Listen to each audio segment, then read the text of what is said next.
Estamos aqui outro dia e agora vamos falar sobre o enxofre. Vamos focar principalmente no enxofre nas plantas.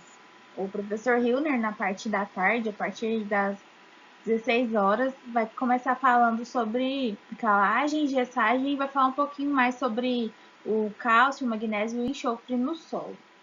Vamos dar continuidade.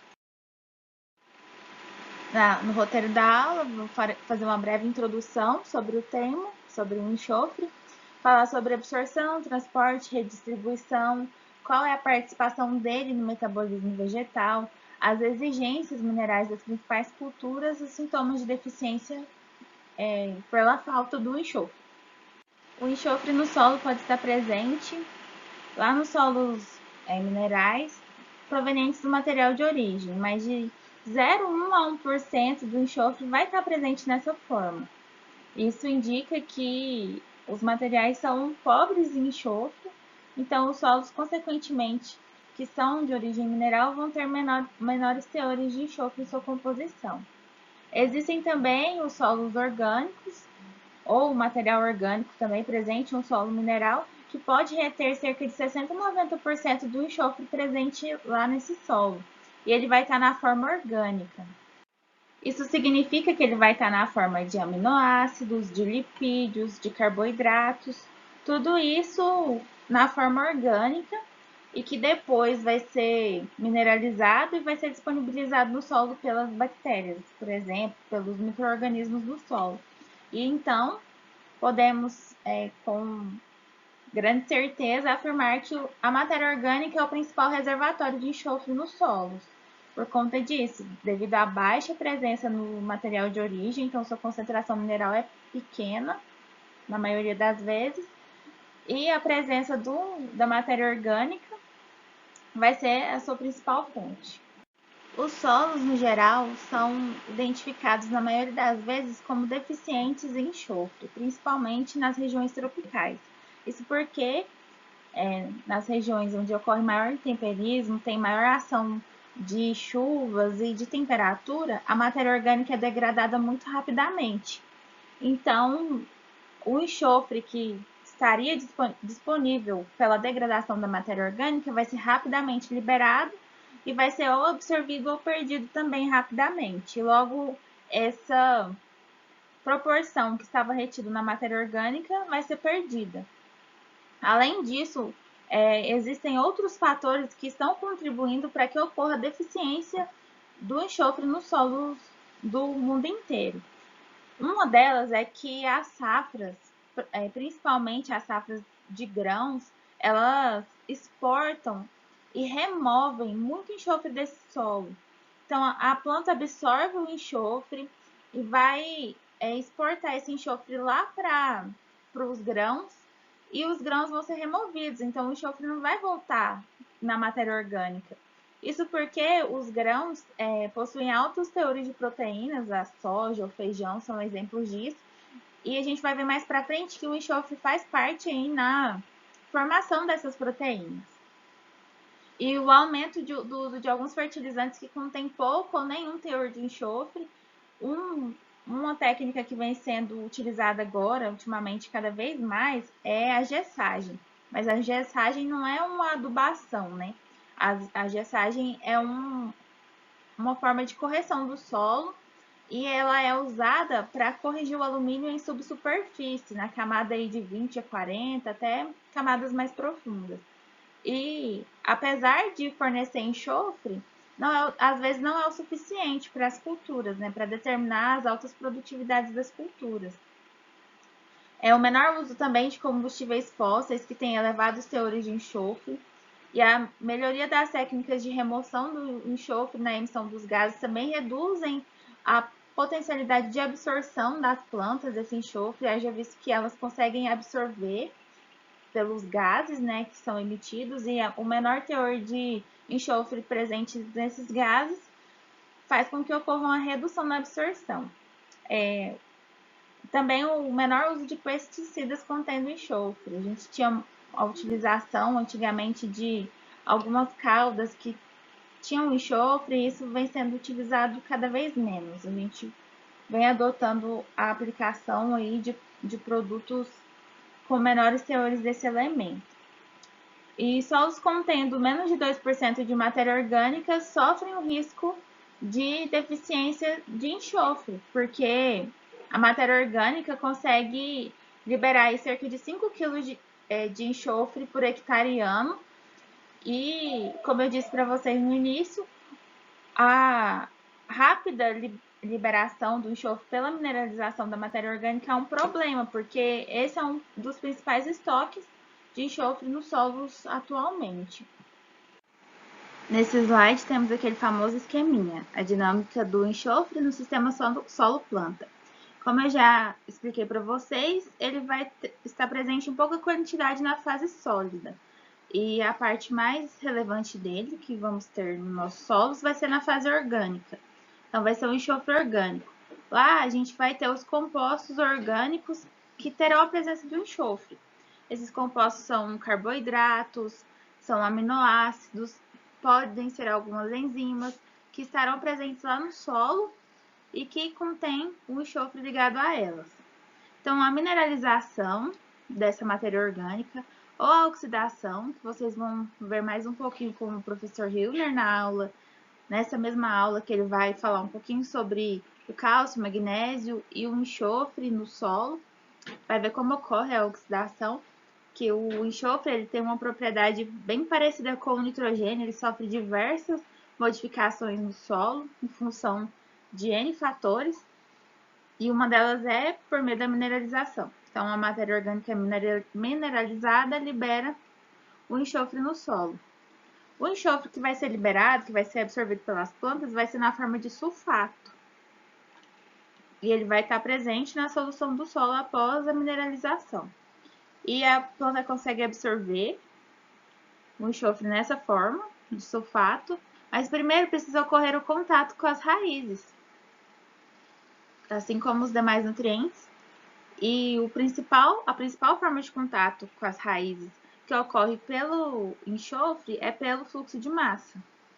O fluxo de massa carrega consigo alguns nutrientes, dentre eles o enxofre, e esse fluxo de massa, como vocês viram na aula passada com a Aline, é regulado pela transpiração da planta. Então, quanto mais vapor de água sai das folhas, mais pressão interna a planta produz, que faz com que ocorra uma pressão, como se fosse um canudinho, né? A planta consegue sugar a água que está no solo, que ocorre pela diferença do potencial de pressão hídrica, da pressão lá no solo, e com isso ela consegue absorver tanto água, que é para repor os estoques que ela está perdendo, caso tenha água no solo, né? E alguns nutrientes. Depois disso, do contato, ocorre a absorção propriamente dita, e o enxofre vai para as células das raízes, onde ocorre o seu transporte. O transporte ocorre pelo xilema, também na forma de sulfato. Até agora, não mudou de forma, né? Lá na parte aérea, quando ele vai ser transportado pelo xilema, ele vai parar nas folhas velhas. Ele tem, assim, a semelhança dele com o cálcio é que ele é imóvel na planta, então a redistribuição dele vai ocorrer, mas ele se fixa principalmente nas folhas velhas. Nós vamos falar um pouquinho sobre como ocorre essa redistribuição mais para frente, porque no início eu falei para vocês que ocorrem muitas remoções do enxofre das áreas, porque o enxofre vai parar lá nas sementes, nos grãos, por exemplo. Então, eu vou explicar mais para frente como isso ocorre. E essa redistribuição vai levar o enxofre das folhas velhas para as folhas novas, para os frutos, consequentemente para as sementes, para os grãos.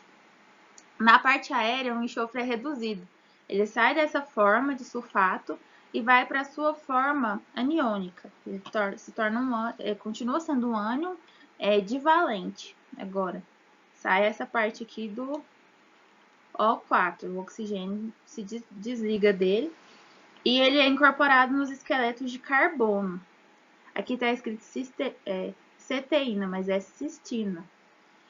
E tem diversas funções, entre elas, dentro da planta, ele desempenha função estrutural, compondo alguns carboidratos, proteínas, aminoácidos, e função enzimática, ativando algumas enzimas. Depois desse processo todo, que a planta consegue absorver, redistribuir, ele vai ser componente da produção final. Ele vai ser acumulado na massa seca, vai ser acumulado lá nos grãos e vai compor a produção final da nossa cultura. Nesse slide, podemos ver a importância do fluxo de massa para a absorção do enxofre no solo. Temos aqui o elemento, que é o enxofre na forma de sulfato. Vamos supor que a gente precisa de 20 kg por hectare de enxofre para produzir uma colheita de 9 toneladas de grãos por hectare. Então, temos 20 toneladas aplicadas de enxofre no solo e vamos supor que a planta vai absorver tudo isso. Então, apenas 1 kg por hectare do enxofre que a gente colocou no solo vai ser absorvido pela interceptação radicular. E aqui onde eu estou tampando, né, 19 kg serão absorvidos pelo fluxo de massa. Então, nisso a gente pode ver a importância de ter água no solo e o quão importante é o fluxo de massa para a absorção desse elemento. Então, se a gente pensar em um sistema lá de cultivo de safrinha, se o milho não conseguir absorver o enxofre no início, quando tem água no solo, assim, água livre no solo, muito dificilmente ele vai conseguir absorver no final da safra, quando a chuva acaba, por exemplo. O solo vai secar, a não ser que essas raízes tenham conseguido se desenvolver muito bem, tenha se aprofundado e esteja numa região de absorção mais profunda, onde tem água no solo. Então, isso tudo a gente conhecer a forma de absorção dos nutrientes é muito importante para planejar a nossa safra, fazer nosso planejamento agrícola. As formas absorvíveis do enxofre são principalmente nessa forma aqui, ó, a predominante. A planta prefere absorver o enxofre na forma de sulfato, mas não é somente assim que a planta consegue absorver. Existem alguns indícios que as plantas de milho e girassol conseguem absorver o enxofre na forma de gás, consegue absorver na forma do dióxido de enxofre. E isso ocorre, assim, os estudos indicam principalmente que o milho e o girassol conseguem absorver o enxofre dessa forma, na forma gasosa, e o enxofre seria absorvido pelos estômatos. Então, a abertura dos estômatos, se vocês lembram lá da fisiologia vegetal, a abertura e o fechamento dos estômatos promove a entrada de CO2 e a saída de vapor de água. E nessa entrada de CO2 pode entrar também o SO2, que é o dióxido de enxofre. E a forma orgânica, assim, muitas vezes a gente escuta que a planta não consegue absorver as formas orgânicas, ela precisa primeiro que a microbiota mineralize a matéria orgânica para tornar os nutrientes disponíveis para sua absorção.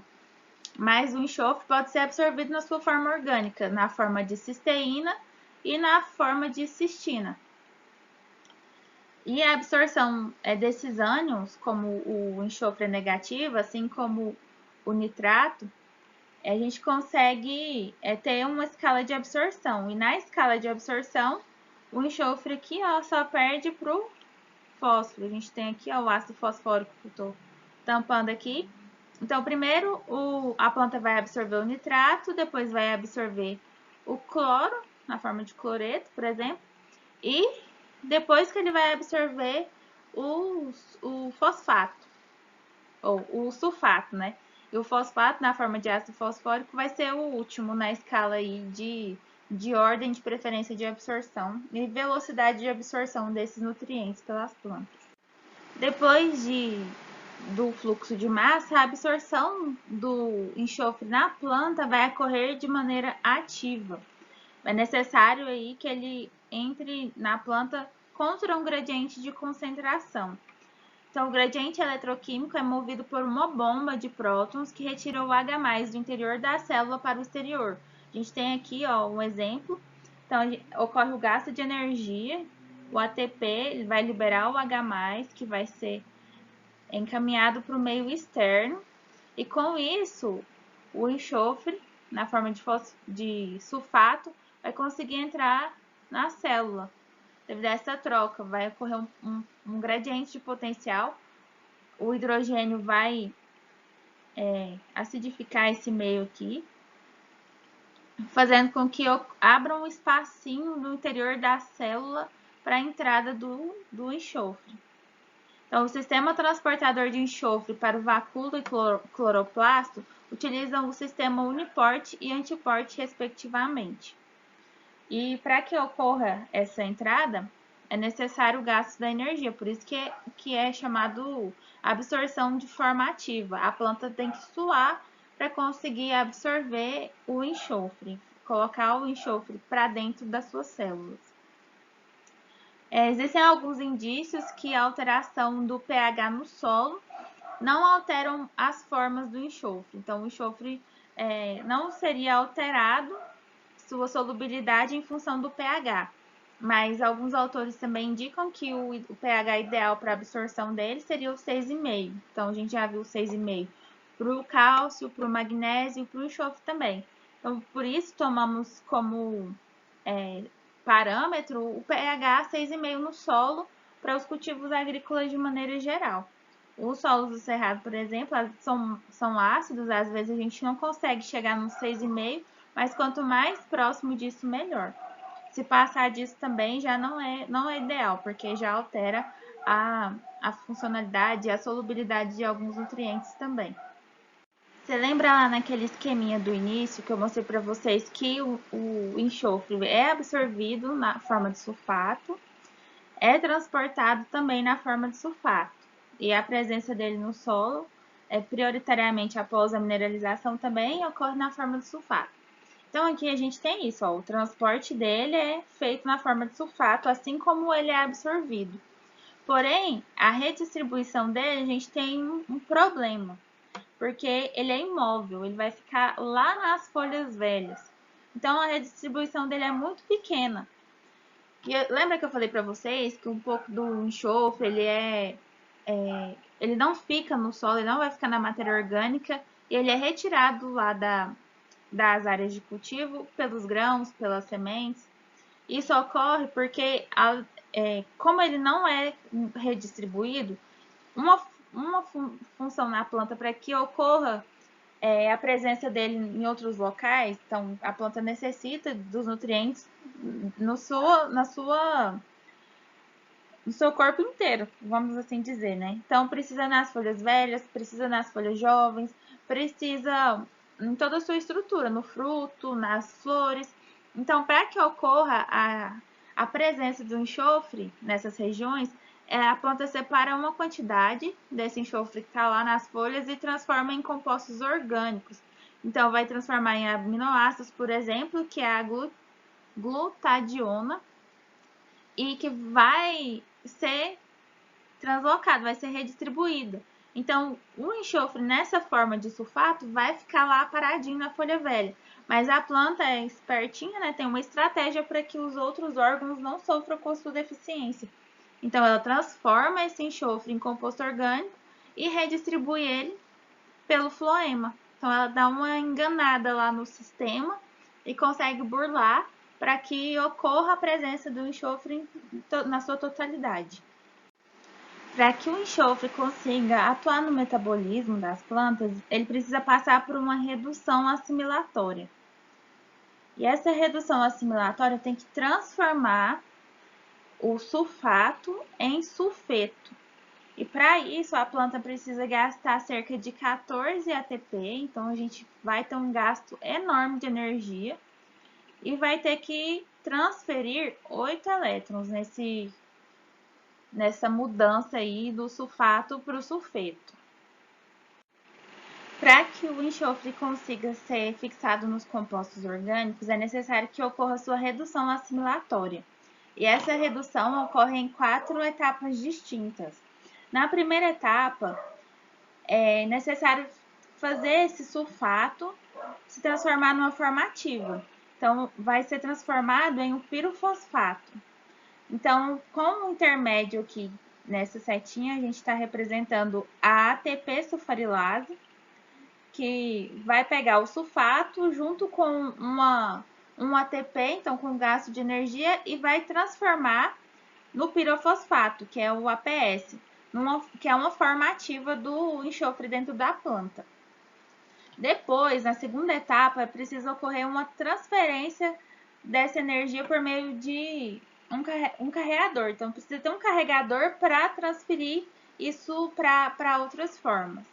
Então, é necessário pegar o APS, que é o pirofosfato que a gente obteve por meio da primeira etapa da redução assimilatória.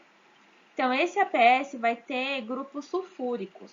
E esses grupos sulfúricos vão ser convertidos por meio da APS transferase, que é mais conhecida como adenosina fosfato sulfato, e ela, junto com o carregador, vai transformar o grupo sulfúrico do APS em um grupo sulfídrico. Então, vai formar esse composto, que é o AMP, associado a um carregador.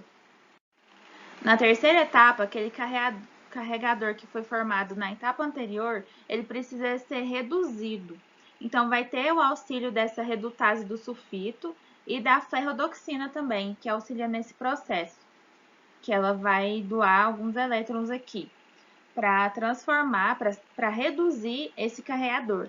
Então, esse carregador, por meio da redutase do sulfito, da ferrodoxina, vai perder esse O3. Então, vai se transformar num carregador com esse grupo enxofre aqui. E nesse processo, como liberou as moléculas de oxigênio e os hidrogênios, vão ser liberadas 3 moléculas de água. E, por fim, no final das contas, esse carregador que foi gerado aqui no final, ele vai aparecer aqui, ó. E por meio dele que vai ser ocorrido a fixação do hidrogênio em um grupo orgânico, que vai ser a cisteína. Então, esse carregador, junto com a acetilserina, por meio da sulfadrase da serina, vai fixar o enxofre presente no grupo enxofre na cisteína, que é o composto orgânico que vai gerar aí os demais compostos dentro da planta. Então, ele vai ser o primeiro composto orgânico formado a partir do enxofre. E então, vocês estão vendo essa fórmula aqui, é a redução desse processo inteiro. Primeiro, a gente tem, em primeiro lugar, o sulfato, com a adição das moléculas de ATP no processo e do hidrogênio, com auxílio da acetilserina, que a gente consegue ver ela aqui no final. Vai ser formada a cisteína, o acetato, liberado a água, o AMP e o PPI no processo. Mas o que interessa para a gente é a formação, no momento, é a formação da cisteína. Aqui temos um resuminho da dinâmica do enxofre dentro da planta. Então, ele vai ser absorvido pela absorção ativa, então com gasto energético, por essa bomba de prótons, que vai liberar o H+, e vai favorecer a entrada do sulfato.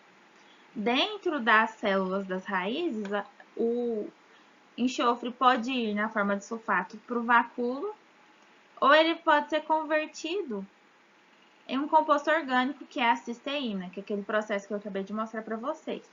E ele também vai ser transportado. Então, no xilema, ele vai ser transportado para a parte aérea, onde vai ocorrer sua assimilação, sua redução, né? Então, aqui também tem o processo de redução e assimilação do enxofre, a qual, no final, a cisteína, que foi produzida tanto aqui quanto nessa etapa de assimilação, vai ser convertida no glutatione, que vai ser redistribuído pelo floema. Então, você pode ver que ocorre a assimilação tanto aqui no momento da absorção. Então, a planta não vai transportar todo o sulfato, ele vai converter, vai em cisteína aqui na região das raízes. Depois que ocorrer o transporte dele, ele também vai assimilar esse enxofre nesse sulfato na forma de cisteína e transformar em glutatione, que vai ser redistribuído no floema. Existe uma pequena redistribuição do enxofre também no floema, mas, na forma de sulfato, mas é muito pequena, né? É uma concentração irrelevante, não é considerado. Por isso que o enxofre é considerado imóvel, pouco móvel ou imóvel, porque ele não é redistribuído na sua forma. Ele tem que ser completamente modificado, virar um composto orgânico para ocorrer sua redistribuição. As funções dele na planta, como eu já disse para vocês lá no início, são estruturais. Então, ele vai formar a cisteína, que vai ser transformada em aminoácidos, que é a cisteína e a metionina. Vai ser transformada em proteínas, em sulfolipídios e algumas coenzimas, que dão essa função estrutural para o enxofre. E a função enzimática, então ele tem um grupo ativo sulfidrilo, que vai ativar algumas enzimas. Aqui a gente tem um quadrinho, então os aminoácidos como componente estrutural são a cisteína, cistina, metionina. Todas as proteínas formadas pela planta vão ter enxofre. É necessário cerca de 32 moléculas de nitrogênio para a formação de uma proteína e uma molécula de enxofre. Então, o nitrogênio é um dos maiores formadores de proteínas dentro da planta, dos aminoácidos, mas o enxofre é muito importante, porque sem uma molécula de enxofre não é possível formar a proteína completa. Por isso, a gente vai ver mais na frente que um dos sintomas de deficiência do enxofre nas plantas é exatamente igual ao do nitrogênio, exceto pelo local em que ele ocorre. Então, quando vocês forem ver lá na frente sobre os sintomas de deficiência do nitrogênio, vocês vão ver que ele ocorre inicialmente nas folhas velhas, porque o nitrogênio tem alta mobilidade dentro da planta. Enquanto o sintoma de deficiência do enxofre vai ocorrer nas folhas jovens, porque ele é pouco móvel na planta. E o sintoma é a clorose generalizada, só que do enxofre é nas folhas novas e o do nitrogênio nas folhas velhas. Como componente estrutural, ele também forma algumas vitaminas e coenzimas, como a tiamina e a biotina, ésteres e polissacarídeos nas membranas. Como constituinte enzimático, ele tem esse grupo sulfídrico, que é esse SH aqui, ó, que a gente viu lá naquela parte da redução assimilatória, que ele vai aparecer lá. Tem esse ditiol, que é o grupo SS, que ele ativa enzimas e coenzimas. E a ferrodoxina, que também apareceu lá na redução assimilatória do sulfato. Ele vai atuar tanto nos processos de fotossíntese, na fixação não fotossintética do gás carbônico na planta, na respiração e na síntese de gorduras e proteínas, fixação simbiótica do nitrogênio. Então, você está vendo que o nitrogênio está aparecendo aqui de novo. Eu já falei para vocês que ele forma proteínas junto com o nitrogênio e ele também auxilia na fixação simbiótica do nitrogênio por conta dessa danadinha da ferrodoxina. Que a ferrodoxina é muito importante no processo de simbiose do nitrogênio, vocês vão ver também na próxima aula. A gente tem aqui ó, um exemplo de como ocorre após a assimilação do sulfato. Então, ocorre a absorção do sulfato pelas raízes, vai ser assimilado e convertido na cisteína. E da cisteína, que é o primeiro produto da assimilação do sulfato, ele vai estar envolvido na biossíntese de diversos outros componentes que são críticos para o desenvolvimento da planta. Então, ele vai formar aqui, ó, glucosinatos, metionina, glutationina, proteínas. Aí, por meio da metionina, vai converter lá no etileno no final. Então, ele é muito importante em todos os aspectos da planta. Então, ele vai trazer redução contra o estresse oxidativo, vai auxiliar na desintoxicação de metais pesados, desintoxicação a desintoxicação xenobiótica, resposta defensiva contra patógenos, entre outros. Então, ele vai estar indiretamente relacionado a isso devido à formação desses grupos. Aqui, ó, na formação da cisteína, que é uma estrutura de proteínas, então o enxofre vai ter uma função nesse sistema, ele vai ter sítios ativos, grupo de ferro e enxofre, vitaminas, cofatores. Então, ele vai ser um centro de reações na planta, ele vai ativar um centro de reações na planta, na verdade. Então, o transporte e a redução dos sulfatos são componentes essenciais do metabolismo das plantas, levando à síntese da cisteína e da metionina. A cisteína é o metabólito-chave na síntese de compostos contendo enxofre nas plantas, enquanto o principal pool de enxofre que não é armazenado em proteínas é o peptídeo GSH, que é a glutationa, que contém cisteína. O GSH, que é a glutationa, é uma molécula universal que desempenha um papel crucial nas plantas, envolvendo o estado redox, a transdução de sinais e a desintoxicação da planta lá contra os metais pesados, por exemplo. Aqui a gente tem a glutationa, que é um antioxidante importante que vai contribuir grandemente para a resposta das plantas às condições de estresse. Ele vai contribuir na divisão, na diferenciação celular, na síntese de proteína, ele vai ser um antioxidante, um desintoxificante, vai reparar o DNA e vai ser um sinalizador nas células. O efeito no suprimento de enxofre na concentração de aminoácidos contendo enxofre em grãos de soja. Então, como eu falei para vocês, um dos fatores de ocorrer, daqueles fatores, né, que ocorre a deficiência de enxofre nos solos é a exportação e a retirada desse enxofre da lavoura, que é retirado por meio do grão.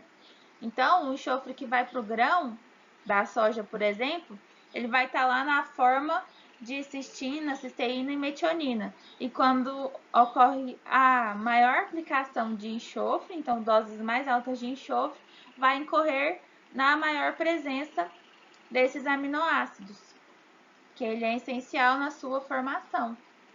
E esses aminoácidos vão estar lá nos grãos, que são retirados do local de plantio e não voltam com a matéria orgânica, com a mineralização da matéria orgânica. Aqui a gente tem alguns compostos de proteínas também no endosperma do grão de trigo, também no produto final, então é removido da área, não volta para a área junto com a matéria orgânica. A gente tem aqui os aminoácidos, a metionina, cisteína, arginina e aspartato. A gente tem aqui, ó, a aplicação suficiente de enxofre e a aplicação deficiente de enxofre e a concentração nesses aminoácidos. Então, com a aplicação suficiente de enxofre, ocorre a maior formação de alguns aminoácidos. Você viu que a gente não falou de aspartato hora nenhuma? Então, o aspartato não vai ter influência com a aplicação direta do enxofre, mas a falta de enxofre vai promover o aumento do teor de aspartato nos aminoácidos, nas proteínas. Então, vai ocorrer diversos efeitos adversos, né, nas células, a aplicação deficiente do enxofre, como, por exemplo, a redução dos teores de metionina, cisteína e o aumento aí da quantidade de arginina e aspartato. Vocês lembram quando eu disse que o enxofre tem uma grande correlação com o nitrogênio? Isso a gente vai demonstrar nessa imagem, que a gente tem o efeito do enxofre no meio sobre alguns componentes orgânicos e minerais nas folhas de algodão. Aqui nessa primeira coluna a gente tem a aplicação dos teores de enxofre, então na forma de sulfato. Aqui, ó, é crescente a concentração. E com isso, quanto maior a concentração de sulfato, a gente tem maior concentração dentro da folha. Então, a gente vai chegar até 0,36 gramas de sulfato nas folhas. Vai aumentar o teor de enxofre orgânico nas folhas também, em porcentagem. Então, vai ter maior presença de enxofre ligado nos compostos orgânicos por meio da assimilação, por exemplo, formação da cisteína. Vai aumentar a porcentagem de açúcar total da planta e vai reduzir o teor do nitrato disponível. Aí você está pensando, nossa, mas você falou que tem uma correlação, eu achei que era uma correlação positiva, aumentava o enxofre, então aumentava o nitrogênio. Na verdade, não vai aumentar o teor de nitrogênio livre, mas vai aumentar o teor de N-proteínas, que é muito mais importante. Esse nitrogênio livre aqui na forma de nitrato e na forma de nitrogênio orgânico, ele vai estar solto lá na célula, vai estar preso no vacúolo, não vai estar desempenhando função nenhuma praticamente na planta, assim, nenhuma função benéfica na planta. Então, quando a gente aumenta o teor de enxofre, conseguimos aumentar também o teor de proteína na folha. Então, a gente sai de 0,96 e chega aqui a 3,38. E, consequentemente, aumentando o teor de N-proteínas, a planta vai ficar mais pesada, vai ter um maior peso, uma maior matéria fresca e, consequentemente, maior matéria seca. Então, aqui, ó, a gente sai de 13 e vai para 350, aqui 345 na média, mais ou menos, com o aumento da aplicação do enxofre nas plantas, com a melhor nutrição de enxofre nas plantas. Aqui é a mesma correlação, a gente vai ver a produção da massa seca no acúmulo de N total, peso de nódulos, teor de N enxofre e a relação N enxofre na parte aérea do ciratro cultivado em neossolo quartzarênico em Brota, São Paulo. Aqui a gente tem os níveis de enxofre, aumenta a quantidade da adubação com enxofre até 120 kg por hectare. A gente consegue aumentar a massa seca dos vasos. A gente consegue aqui, ó, aumentar o teor de N total, quando a gente vai fazer a análise de nitrogênio, as plantas terão maior teor de nitrogênio. A gente pode observar aqui, ó, que o teor ideal seria, para essas variáveis, a aplicação até 90. A gente passou de 90, não vai aumentar tanto mais o teor de nitrogênio, vai aumentar tanto mais a massa seca. Mas aí, com o aumento dos níveis de enxofre, a gente consegue aumentar o número de nódulos. Isso é importante por quê? Porque os nódulos nas leguminosas são responsáveis pela fixação de nitrogênio atmosférico. Então, a presença dos nódulos ativos indicam que a planta está conseguindo realizar a fixação biológica, reduzindo assim o gasto do produtor com a adubação nitrogenada, que é o maior gasto atualmente com fertilização nas áreas de cultivo de feijão, por exemplo, que é uma leguminosa e que ela faz fixação biológica. Então, uma boa nutrição com enxofre melhora a quantidade, o peso de nódulos, né, por planta. Aumenta o teor de N na planta, aumenta o teor de enxofre e reduz a relação N-enxofre. Então, a gente vai ter uma relação mais equilibrada do teor de nitrogênio e de enxofre na planta. Isso só vai trazer benefícios para a cultura, que a cultura vai estar mais equilibrada nutricionalmente. Aqui é a resposta média de algumas culturas à adubação com enxofre. Então, ó, temos aumento da produção. Vamos ver aqui o feijão, um aumento de 28% na produção do feijão devido à participação do enxofre na ativação da ferredoxina, vocês vão ver na próxima aula, que é responsável por ativar o processo de fixação biológica de nitrogênio. A gente tem aqui ó, no algodão 37% de aumento na produtividade, na produção do algodão com a dose correta de enxofre, com a aplicação de enxofre de maneira correta. Milho, a gente tem aqui ó, 21%, no citros 18%, no café, olha aqui, 41%. Então, você conhecer a cultura e conhecer a necessidade da cultura por cada nutriente é muito importante, porque quem diria que o café precisaria tanto de enxofre assim, que só a aplicação adequada desse nutriente na cultura vai promover 41% de incremento na produtividade em relação à aplicação deficitária desse produto. Então, a gente tem que conhecer os nutrientes e para conseguir sermos bons agrônomos, bons engenheiros florestais, para conseguir ter rentabilidade no nosso cultivo. Aqui nós temos um quadrinho contendo a exigência de algumas culturas em enxofre. Temos aqui o algodão. Vamos pegar a quantidade produzida anualmente, é 1,3 toneladas de algodão barra caroço. E a gente vai ter, no total de enxofre, vai ter 32,5 quilos por hectare, nessa proporção de 1,3 toneladas. 32,5 vai ser de enxofre. E 10 quilogramas por hectare vai estar presente só no algodão e no caroço. 22 quilos por hectare vai estar presente lá nas estruturas vegetativas, o caule, o ramo, vou apagar aqui, ficou. O caule, o ramo, a folha, que vai ter o peso aí de 1,7 toneladas. E nas raízes vai ser onde vai ocorrer a menor quantidade, vai ter 0,5 gramas de massa seca, né? 0,5 toneladas de massa seca e 0,5 quilogramas de enxofre. E a planta no total vai acumular 32,5 quilos de enxofre.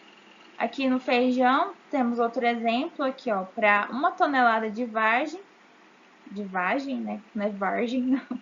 De vagem, vai ter 10 quilos de enxofre.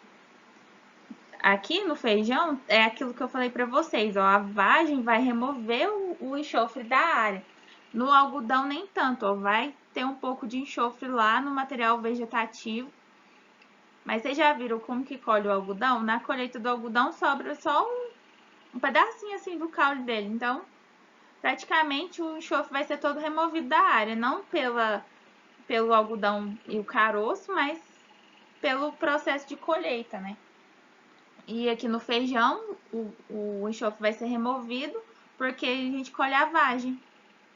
No feijão, né, colhe a planta inteira, então o equipamento lá de colheita vai expelir a massa seca do material e vai ficar só com grão. Então ele consegue ir trilhando e eliminando o material e pode ser que volte um pouco de enxofre para a área, que ó, vai voltar a cerca de 4 quilos por meio do caule e 11 quilos por meio das folhas, mas isso representando um volume ó, de 1,2 toneladas, de cerca de uma proporção pequena de enxofre na planta, mas que é muito importante para que ocorra o desenvolvimento completo da planta, a fixação de algumas proteínas e a produção de algumas proteínas. Aqui é a resposta do arroz para o enxofre sobre o NPK em experimentos na fazenda Bangladesh, dependendo da época, que tem ensaios em 2.000 ensaios de julho a dezembro, 529 ensaios de maio a julho, 839 ensaios de janeiro a julho, eu acredito aqui. Então, a gente tem aqui a produtividade em quilogramas por hectare e a aplicação de NPK puramente dito, né? Você vai aplicar lá um adubo que tem nitrogênio, fósforo e potássio, e a aplicação de um adubo contendo nitrogênio, fósforo, potássio e enxofre. A gente consegue observar aqui ó, um incremento na primeira safra, no primeiro ensaio, de 500 quilos por hectare. Saiu de 1.500 para 2.000. Na segunda safra também, mais ou menos essa mesma média de 500. E na terceira safra também, 500 quilogramas por hectare, aumento na produtividade de arroz, 500 quilos por hectare. Vocês já pensaram o que é isso?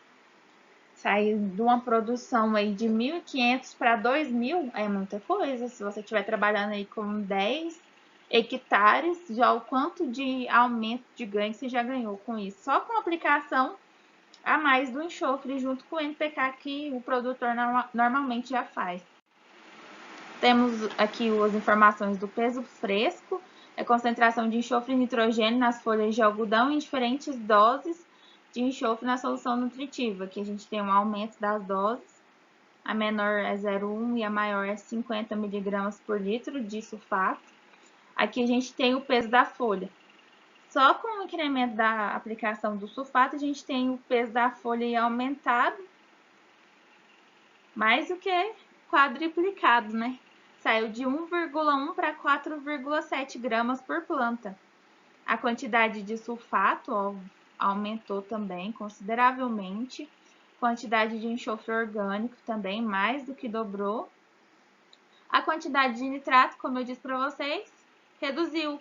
Por quê? Porque o nitrato foi convertido em proteína, né? Assim como o N orgânico, ó, a quantidade de N orgânico reduziu, porque ele foi fixado nas proteínas, formando maior qualidade do grão, maior peso do grão também. E as plantas deficientes em enxofre ocorre a inibição da síntese proteica, correlacionada com um acúmulo de N orgânico solúvel em nitrato.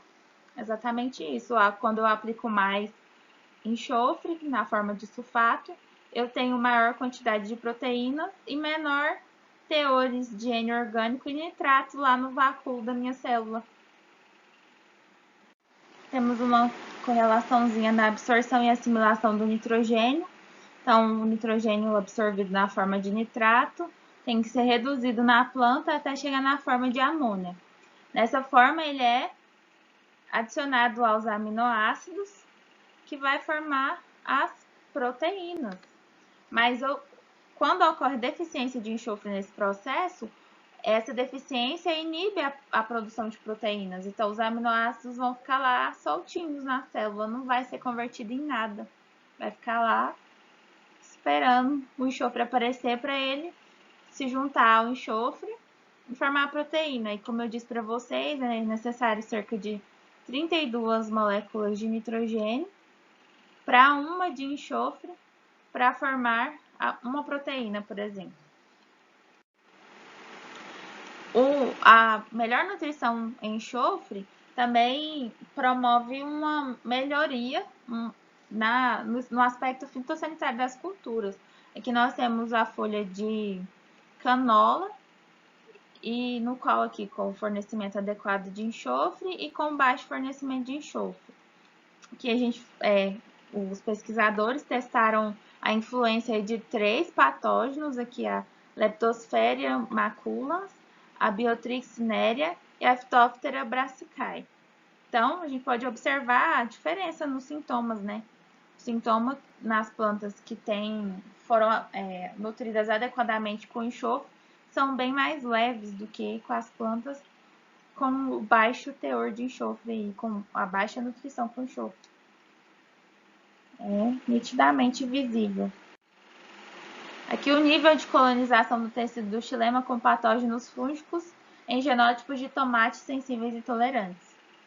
Aqui em amarelo a gente tem uma baixa aplicação, em verde uma melhor aplicação e aqui o número médio de vasos infectados.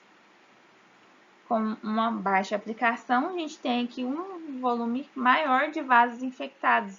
Então, mais vasos foram colonizados e infectados no xilema, nas variedades sensíveis, né?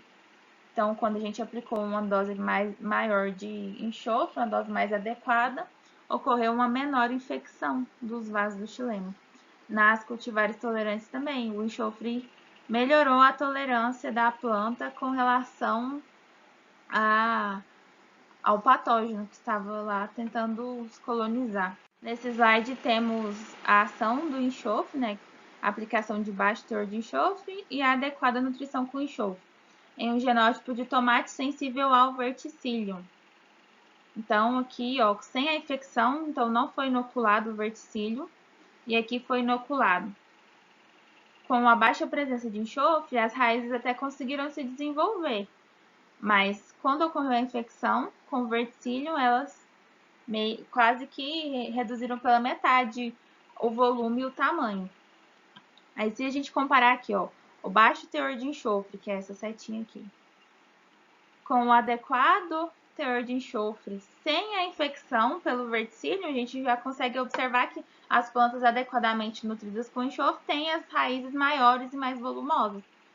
E quando ocorre o ataque do verticílio, elas conseguem segurar um pouco, conseguem diminuir um pouco aí a proliferação do verticílio e conseguem meio que manter sua resistência. Olha aqui a diferença, ó, dessas sem o enxofre para essa com o enxofre. Então, a planta consegue suportar melhor o ataque de algumas doenças. Existe algo muito importante que vem acontecendo nos campos de cultivo, em geral, que é a deficiência oculta. Muitas vezes os produtores não aplicam nenhuma fonte de enxofre, já não aplicam mais o superfosfato simples, não fazem aplicação de sulfato de amônio, não fazem aplicação de nenhum adubo contendo enxofre, mas não observam visualmente os efeitos da deficiência desse elemento. E ocorre o que a gente chama de deficiência oculta. Então, ocorre uma perca média aí de 20% na produtividade de uma área, com essa deficiência oculta, o qual o produtor não enxerga o sintoma no campo, mas ocorre uma perda de produção bem acentuada. E a concentração adequada dos nutrientes promove o aumento em 20% nessa produtividade. E a deficiência com sintomas visuais é inegável que, quando chega ao fato da gente conseguir observar o sintoma de deficiência na planta, já não há mais nada a se fazer, né? A planta já está manifestando o último sinal de que aquele nutriente está deficiente. Pode ser que você consiga fazer uma aplicação de emergência, mas aquela planta não vai conseguir atingir seu potencial produtivo. Ela vai conseguir atingir ao máximo aqui, ó, o nível da deficiência sem sintoma, mas ela não vai conseguir atingir seu ápice produtivo. Alguns sintomas de deficiência aí do enxofre, então, são, como eu disse, clorose, semelhantemente ao nitrogênio, mas inicialmente nas folhas mais novas. O nitrogênio você vai ver que são nas folhas velhas. O enrolamento na margem das folhas, as folhas pequenas, necrose, desfolhamento, internódios curtos e redução do florescimento. Aqui a deficiência de enxofre, as folhas bem amareladas, revelando a clorose. Aqui no milho, esses aqui, ó, acho que é couve, na couve ou alface, não tenho certeza, mas pode ver que nas folhas novas, ó, as folhas mais velhinhas já estão verdinhas, mais escuras, mas as folhas mais novas já estão bem amareladas. Aqui o enxofre em canola, a deficiência dele, então nas folhas mais jovens a gente consegue ver esse amarelecimento. E nas folhas mais velhas aí a coloração mais esverdeada. Aqui na goiabeira, tanto que está amarelada as folhas novas e as folhas velhas já como se não tivesse nenhum problema, né? E as bordas das folhas também ficam curvadas para cima. Aqui no algodoeiro, as folhas novas apresentando deficiência e as folhas velhas já mais verdinhas. Aqui no girassol, aqui com enxofre e sem enxofre, ó. Com enxofre e esse aqui sem enxofre. As plantas ficam mais raquíticas.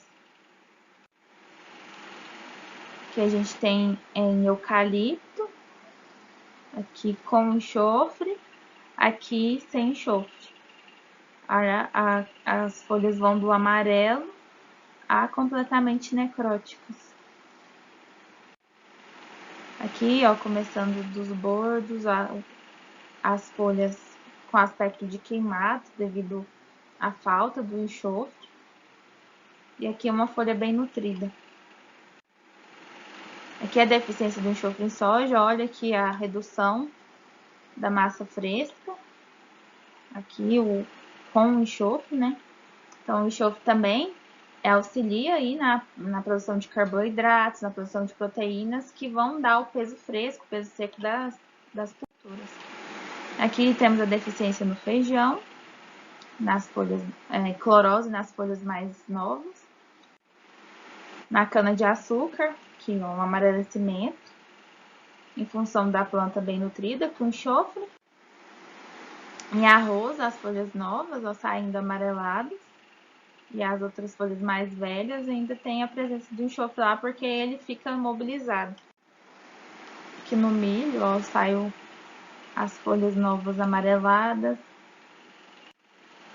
No trigo, olha a diferença aqui.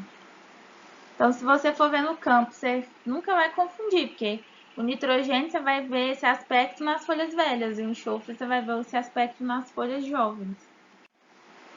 A bananeira também, ó. Aqui no alface, a planta nem chega a se desenvolver devido à falta do enxofre. E os sintomas de excesso de sulfato são confundidos com efeitos de salinidade, porque a alta quantidade lá de sulfato na região das raízes vai promover um menor desenvolvimento das plantas, a coloração das plantas vão ficar um verde mais escuro, vai ocorrer senescência prematura das folhas, além da murcha das plantas também, né? Elas vão perder água para o sistema, devido a esse efeito, como se fosse um efeito de salinidade lá na área. Então, pessoal, foram 3 aulas grandes, então peço que vocês estudem bastante. E qualquer dúvida podem falar comigo. Estou aí presente no WhatsApp, no e-mail, se vocês quiserem. E é isso. Qualquer dúvida, vocês podem entrar em contato.